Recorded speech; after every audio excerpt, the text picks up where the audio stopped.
Surat crime branch દ્વારા સુરતના international airport ઉપર બેંકોકથી સુરત એર ઇન્ડિયા એક્સપ્રેસની ફ્લાઇટ આવતી હતી. એમાં 2 પેસેન્જર છે, મોહમ્મદ ઇકબાલ અને અહેમદ ખાન ઉર્ફ સન ઓફ નિયામત ખાન અને રાશિયા કપૂર.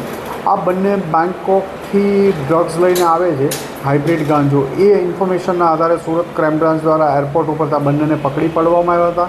આ બંનેની પકડી અને એમની પાસેથી એમનો લગેજ ચેક કરતાં એમની બેગમાંથી કન્સીલ કરેલું અંદાજે 17.5 કિલો જેટલું હાઇબ્રિડ વીડ મળી આવ્યું હતું, જેની માર્કેટ વેલ્યુ 6.18 કરોડ જેટલી થતી હતી.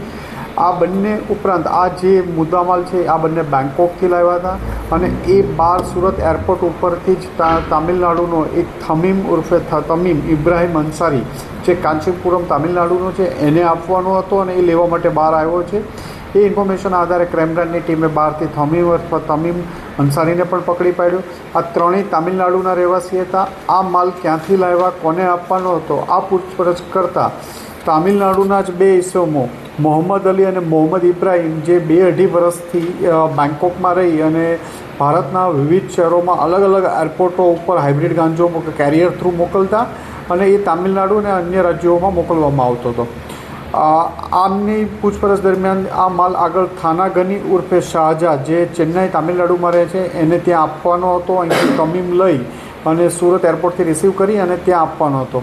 સુરત ક્રાઇમ બ્રાન્ચની ટીમે થાનાગની ઉર્ફે શાહજહાંને આઈડેન્ટિફાઈ કરી અને એને ત્યાંથી ચેન્નાઈથી પકડી પાડ્યો છે અને તેના ટ્રાન્ઝિટ રિમાન્ડ લઈ અહીંયા લાવી એની વધુ પૂછપરછ ચાલુ છે.